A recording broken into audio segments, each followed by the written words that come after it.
સાહેબ, એવા દરેક વ્યક્તિઓને મારે કહેવું છે કે તમે જે દીકરાઓ લાવવા માટે રાંદલના લોટા તેડોત ને, ત્યારે ગોળણી માટે અમારી જરૂર પડશે. લાવશો ક્યાંથી ગોળણી? રાંદલે નહીં આવે, તમારા ઘરે નહીં રાખો ને તો. અને એ દીકરાઓ બધા જ્યારે આમ બજારમાં હશે, પછી ક્યાંથી રાધાઓ ગોતવા જાઓ? અને સોરી ટુ સે, આ જગતમાં સ્ત્રીના અસ્તિત્વનો નકાર કોઈ પુરુષ કરતો નથી. એને તો ખબર જ છે કે આના વગર ન હાલે. એને સમજાય જ ગયું છે કે સ્ત્રી વગર જગત ચાલે એવું નથી. સ્ત્રીને જ એવું છે કે નાના હાલે હેનું ન હાલે. એટલે દરેક સાસુ, માં, નણંદ, દેરાણી, જેઠાણીના માનું એક જ પાત્ર સતત ફોર્સિંગ કરી રહ્યું છે કે દીકરો તો જોશે, દીકરો તો હોવો જોઈએ. અને જો આમાંનું કોઈ નથી કરતો, સ્ત્રીને પોતાને ખુદને એવું છે કે દીકરો તો જોઈએ જ છે. આવા બધા સેલિબ્રેશન સાવ નકામા, જ્યાં સુધી તમે આ જગતની એકાદ આવી બાળકી અથવા તો આવી એકાદ સ્ત્રીને સાથ અને સહકાર નથી આપી શકતા. આપણી બધાની તકલીફ એ થઈ ગઈ છે કે આવા બધા સન્માનો થતા હોય એટલે આપણે એમ કહીએ કે આ બેન ડોક્ટર થયા, સન્માનિત કરો, આ બેન એન્જિનિયર થયા, સન્માનિત કરો, આ બેન અહીંયા પહોંચ્યા. એટલે એઝ ઇફ સફળ સ્ત્રીઓ અમારા જેવી 5, 10, 15 હોય એને તમારે સન્માનિત કરવાની અને બાકીની બધી સ્ત્રીઓ બેસીને તાળીઓ પાડવાની. આવો વુમન્સ ડે? આવો નહીં. મારી દ્રષ્ટિએ સફળતા અને સ્વતંત્રતા કે એમ્પાવર્ડ વુમન એ છે કે જેને હમણાં જ એક મારા જ અંગત ઓલામાંથી હું કહું કે મારી સ્કૂલમાં એક બાળક છે, બધાને ખબર છે કે હું મનોદિવ્યાંગ બાળકો સાથે કામ કરું છું. શિવાની એ એક સરસ મજાના દાદીમાં છે, 60-62 વર્ષના હશે. એમના દીકરાનો દીકરો સ્પેશિયલ એટલે બે દાદીમાં મૂકવા આવ્યા. તો મેં એમને પૂછ્યું કે તમારે નહીં ચાલે, મારે મમ્મી પપ્પા જોઈશે. તો એ સ્ત્રીએ એના ચહેરા ઉપરથી જ નહોતું લાગતું કે એને જીવનમાં લખતાય આવડતું હોય. સ્કૂલ તો બહુ દૂર દૂરની વાત છે, લખતાય આવડતું હોય એવું મને ખાસ લાગતું નહોતું. મને કે બેન બાપ તો નથી. એટલે મને ઓકે કંઈક ડેથ બેથ થઈ ગયું છે અને દીકરો આવો, મારે કંઈ પૂછવું નહોતું કે એ રડી પડે કે. એટલે મેં કીધું એના મમ્મીએ નથી?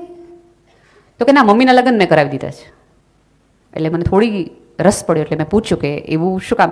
એ કે જો બેન, પરણીને આવીને તે દીની મારી દીકરાની બહુ મારા દીકરાને સહન કરતી હતી, પીધા રાખતો હતો અને બીજી એને લઈને વયો ગયો. મેં જ મારી દીકરાને બહુ કીધી તારી ઉંમર નાની છે, હું તને પરણાવી દઉં છું, આ છોકરાની જવાબદારી મારી. મારી દ્રષ્ટિએ પદ્મશ્રી મળવો જોઈએ. આને મોડર્ન કહેવાય. તમે જીન્સ પહેરો, તમે ઇંગ્લિશ બોલો, ફટાકડા બોલો, 10 વ્યક્તિઓને જાહેરમાં જવાબ આપી દો તો તમે એમ્પાવર્ડ થઈ ગયા અને તમે સ્વતંત્ર થઈ ગયા, એવું નહીં. આ સ્ત્રી કે જેણે પોતાનું આખું આખ્યું એક સ્ત્રીની જુવાનીને આપી દીધું. તારે તારી જુવાની બગાડવાની જરૂર નથી, હું સંભાળ રાખીશ. સરસ પરણાવી દીકરાની વહુને. જો આમાંનું તમે કાંઈ પણ કરી શકતા હો તો તમે પૂરેપૂરા સન્માનના લાયક છો. જગત તમને સન્માન આપે કે ન આપે, તમે તમારી જાતને પહેલા આપતા થઈ જાઓ. આપણા સૌથી મોટી સમસ્યા આપણી એ છે કે આપણે આપણું જ અસ્તિત્વ નકારીએ, આપણે આપણને સન્માન ન આપીને પછી જગતને એમ કે 8મી માર્ચ આવી, કયો તો ખરા, કયો તો ખરા. આવું ન બને. અને ભૂલી જ જાઓ કે આ જગતના પુરુષો તમને નડવા બેઠા છે. મેં અનેક વાર સ્ટેજ પરથી કીધું છે કે આ જગતમાં સ્વતંત્રતાનો ખ્યાલ એક પુરુષે જ સ્ત્રીને આપેલો છે. તમે સ્ત્રી સુધારણાના કોઈ પણ નિયમો જોઈ લો, દરેક પુરુષે શરૂ કરેલા છે. જેમને 2 દીકરીઓ છે એ સ્ત્રીને પોતાને અફસોસ છે, પિતાને જરાય અફસોસ નથી. એ મજામાં જ છે. એને તો ખબર જ છે કે આ દીકરા આવે તો હું તકલીફ થાય. એને નહીં ખબર પડી હોય એની મમ્મીને કેટલી તકલીફ પડી. તો હજી કહું છું, જે દિવસે તમે એવું માનશો ને કે તમે વસ્ત્રોથી મોડર્ન થયા, તે દિવસે તમે માનજો કે તમે જ્યાં છો ને ત્યાં જ રહેવાના છો. તમારા વિચારો, તમારા આચરણ, તમારા વ્યવહારમાં તમે મોડર્નિઝમ લાવો. મારી દ્રષ્ટિએ આ 62 વર્ષની દાદી જેવી મોડર્ન સ્ત્રી એક જ આખામાં હું નહીં, તમે નહીં. આ મોડર્ન કહેવાય. એક સ્ત્રીનું દુઃખ જોઈ અને તમને એમ થઈ જાય કે જગતના તમામ નિયમો તોડી નાખું જો આ સ્ત્રીને સુખ મળતું હોય તો તમે સાચા, તો હું સાચી. પણ આપણા બધાની તકલીફો ક્યાંક ને ક્યાંક એ છે કે જ્યાં સુધી આપણે આ જગતની એકાદ સ્ત્રીના સુખમાં આડા ન આવીએ ત્યાં સુધી આપણને એમ્પાવરમેન્ટ લાગતું જ નથી. તારાથી આગળ તમે જો, આપણને જાણે એક એવી આપણે વિચારધારામાં પ્રવેશી ગયા છીએ કે અહીંયા આપણે બધા બેઠા આવ્યા હોય ને એટલે પહેલાં આપણે આજુબાજુ વાળે શું પહેર્યું છે પહેલાં જોઈ લઈએ. અને વળતી વખતે મગજમાં અથવા તો ચાલુ પ્રોગ્રામે નક્કી કરી નાખ્યું કે આ ડ્રેસ લેવાનો થાય છે બોસ, બરાબર? આ જગ્યાએથી આ લેવાનું. જો હું તો બહુ દ્રઢપણે માનું છું કે દરેક આ પૃથ્વી પરની તમામ સ્ત્રીઓને સુંદર લાગવાનો, દેખાવાનો, મજા કરવાનો પૂરેપૂરો અધિકાર છે અને હોવો જ જોઈએ. આ જગતની સુંદરતાનો આધાર જ સ્ત્રીની સુંદરતા છે, એનો પહેરવેશ છે. પણ જ્યાં સુધી તમને તમારી માટે નહીં પણ ઓલાએ લીધું છે એટલા માટે લેવાની ઈચ્છા થાય ને ત્યાં સુધી તમને કોઈ દિવસ જીવનમાં મજા નહીં આવે. અને બીજું સાવ સાચું કહું, જગતમાં સુંદર લાગવું હોય તમારી જવાબદારીમાં નથી આવતું, તમારી મજામાંથી આવવું જોઈએ. ઇટ્સ નોટ યોર રિસ્પોન્સિબિલિટી કે તમારે હંમેશા સુંદર દેખાવું જ પડે. મને હંમેશા લોકો બહુ સહેજ અંગત થયા ચકોડા થાય ને કે બેન માથે ઓઢો છે. પહેલા તો હું બહુ જ ખુલીને જવાબ આપતી, પણ હવે હું એવા થોડાક એવા દેવા નથી સારી લાગતી. એ પછી એવું તો તમે કહી ન હોવો કોઈને મોઢે નથી સારા લાગતા. તેમ છતાં સવાલો હોય તોય હું એમને એમ કહું કે બેન ન મજા આવતી હોય તો ન જોઉં. હમણાં એક કાર્યક્રમમાંથી હું પાછી આવતી હતી, એક 9-10 વર્ષની દીકરીને આવો પ્રશ્ન એની માએ પૂછવા અંકિતાબેન મોકલ્યો. સેજોલા બેનને પૂછી આવતો કે કેમ માથે ઓઢે છે. હું સમજી જ ગઈ કે આ દીકરીનો પ્રશ્ન નથી, એની મમ્મીનો પ્રશ્ન છે. એટલે મેં દીકરીને સરસ માથે વાત કરીને કે બેટા મને બહુ ગમે છે ને એટલા માટે. પછી દીકરીને રવાના કરીને બેટા મમ્મી ક્યાં છે? એટલે મમ્મીને ગઈ. મેં કીધું બેન તમારી દીકરીને એવા પ્રશ્ન પૂછતા શીખવાડ્યો કે મેમ મારે તમારે જેવું બોલતા શીખવું હોય તો મારે શું વાંચવું જોઈએ? આટલા હજારોની વચ્ચે સ્થિરતાથી ઊભા રહેવા માટે મેમ એવું શું કરાય? જ્યાં સુધી તમે એવું માનશો ને કે તમારા શરીરના આધારે તમારી ઓળખ થતી હશે ત્યાં સુધી તમે આ ડખાના ધંધામાં છો. સુંદર દેખાવું એ તમે હો મજાથી કરો, બહુ જ સારી વાત છે, કોઈ જ વાંધો નથી. પણ માત્ર સુંદર હોવું એના આધારે જો તમને એમ લાગતું હોય કે તમે જગત જીતી શકશો તો તમે ભૂલમાં છો. અહીંયા જ્યારે હોર્ડિંગ્સ લગાડશે અથવા વાત થશે તમે કોઈ પણ કોલેજમાં જશો, કોઈ પણ જશો તો તમને મધર ટેરેસા, ઇન્દિરા ગાંધી, સુષ્મા સ્વરાજ એવી બધી સ્ત્રીઓના નામો મળશે, રાણી લક્ષ્મીબાઈ, એ બધાના ચહેરા જોવા મળે. એ દેખાવડા હતા એટલે ત્યાં ચહેરાઓ નથી, એના કામ એવા હતા કે ત્યાં એક વસ્તુ યાદ રાખજો, મિસ યુનિવર્સ, મિસ વર્લ્ડ દર વર્ષે બદલાય, આવે ને જાય.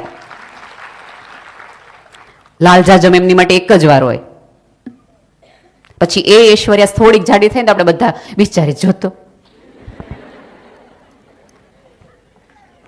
તમારી દીકરીઓને સમજાવો અથવા ખુદ પોતે સમજી જાઓ. આજ તો બધાને આજે આ 3 કલાક છે ને તમારી માટેના જ, કોઈને સમજાવતા નહીં. તમે તમને સમજાવવાનું શરૂ કરી દો.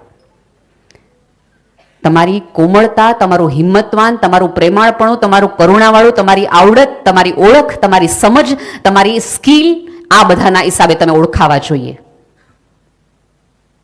કેતકી જાની કરીને એક સરસ મજાની છોકરી છે, ક્યારેક પૂછી નથી શકતા, એ આંખથી સવાલો પૂછી લે. અને ખબર નહીં જગતને, સ્ત્રીને આંખથી સવાલ પૂછવામાં શું મજા આવે છે. શબ્દોના તીર, આના તીર, અથવા આપણે જાણે અજાણે કોઈ વ્યક્તિને પૂછી નથી શકતા તો 3 જણા ગુટલું વાળીને સહેજ એકબીજાને તો કઈ જ દઈશ, કેવી લાગીશ કા? પછી કેતકીને એના દીકરાએ સમજાવ્યું કે મમ્મી શું વાંધો છે? તો કે મને બધા આવું કે છે, દેખાવડી નથી લાગતી, ના નથી લાગતી. એ કે તને કોઈ દિવસ પપ્પાએ ફરિયાદ કરી આ બાબતની? એ કે ના. એ કે વાળ કઢાવી નાખ. એ સ્ત્રીએ સંપૂર્ણ વાળ કઢાવી નાખ્યા.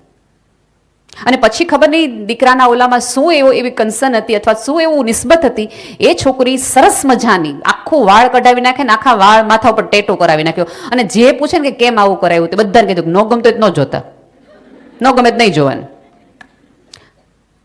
જ્યાં સુધી તમે સામેવાળાને જોવા માટેની વાત કરો છો ને ત્યાં સુધી તમે સામેવાળાને કહો છો કે હું વસ્તુ છું, વ્યક્તિ નહીં. વસ્તુને જોવાની હોય ને વ્યક્તિને મળવાનું હોય. ન મજા આવે કાંઈ વાંધો નહીં. તમારા જાડા હોવા સાથે, તમારા દુબળા હોવા સાથે, તમારા કાળા હોવા સાથે, તમારા લાંબા વાળ સાથે, ટૂંકા વાળ સાથે આ જગતની એક પણ વ્યક્તિને કન્સર્ન ન હોવી જોઈએ. એ અધિકાર સામેવાળાને આપો જ નહીં કે તમારા આટલા પ્રાઇવેટ ઝોનમાં આવીને તમને પૂછવા માંડે. સુંદરતાના વખાણ કરો, ચોક્કસ કોઈક સરસ લાગતો હોય તો સરસ, સરસ લાગો છો બેન, સુંદર છો, પણ એથી તમે મહાન કે મોટા નથી થઈ જતા. તમારો દેખાવે ઉપરવાળાની કરુણા છે, તમારી કોઈ આવડત નથી. આવડત નથી. અને જો સુંદરતાના આધારે જગત ટકી જતું હોય તો દીપિકાને ડિપ્રેશન આવે હે નો? 3 વ્યક્તિ મૂકીને જાય હે ને ભાઈ, હે ને? ન ટકી જાય, સાચું કે નહીં? એનો અર્થ એ છે કે સુંદરતાના આધારે તો નહીં જ ટકે. ડીલ જ ખોટી ભાષામાં કરો છો. આપણને લોકોને જેટલા આપણી ગુણોની ખબર છે ને એના કરતાં વધુ આપણા અવગુણની આપણને ખબર હોવી જોઈએ. આમાંના હુંથી લઈ તમે બધા આપણને કોઈ પૂછવામાં આવે કે તમારામાં શું ગુણો છે તો આપણે 10, 15 ધડ ધડ ધડ બોલી દઈએ. અને પછી એમ કે ઓકે માઇનસ પોઈન્ટ કયો. તો આપણે બધા આમ ડિપ્લોમેટિક, હું આવી જાઉં કે હું છે ને બહુ ઇમોશનલ છું, મને છેતરી બહુ શકાય. આનાથી વધુ આપણે કોઈ માઇનસ પોઈન્ટ આપણે ન કહીએ. પણ સાચું કહું, આ દિવસોની અંદર તમારી જાતને પૂછો કે એવી કઈ વસ્તુ છે, એવો કયો બ્લોક છે કે જેના આધારે હું આગળ નથી આવી શકતી. અને આગળ આવવું એટલે હું હજી કહું છું કે મારા મતે જરાય એવું નથી કે તમે ક્યાંક પહોંચી જાઓ, તમે સફળ થઈ જાઓ, તમે સત્તા. આ બધા આવા દિવસો આવે ને એટલે જાણે અજાણે આપણે આજુબાજુની એક સ્ત્રીના મગજમાં એક પીડા મૂકી દઈએ, તે કાંઈ ન કર્યું. તમારી આજુબાજુની નાની, મારી દ્રષ્ટિએ તો એ મજૂર કરતી સ્ત્રી, મજૂરી કરતી, ખાડા ખોદતી, શાકભાજી વેચતી, પોતાના સંતાનો 3 હમણાં જ અમારે એક ગામડામાં એક બેન હતા, એક બાજી, આમ તો 3 સંતાનોને 3ને પરણાવી દીધા. સરસ મજાને. મેં કીધું તમે એની હારે રહેતા હોય તો કે ના રે ના, એ એના ઘરે સુખી, હું મારા ઘરે સુખી. એટલે મેં કીધું એકલું નથી લાગતું? મને કે ના રે ના, આવડી મોટી ગાય છે, મને એકલું હેનું લાગે. તમારી પાસે એવું કશું છે કે જેના આધારે તમે જીવી શકો એમ છો? આ જગતનું બધું ઓળખાઈ જાય, તમારી ઓળખ જતી રહે, આ જતી રહે, બધું. ચંદ્રકાંત બક્ષી બહુ જ સરસ વાત કરતા કે તમે તમારી પત્નીને પ્રેમ કરતા હો તો તમારી પત્નીને તમે વિધવા થતા શીખવાડો, કે હું જતો રહું પણ તારે જીવવું કઈ રીતે જોઈએ.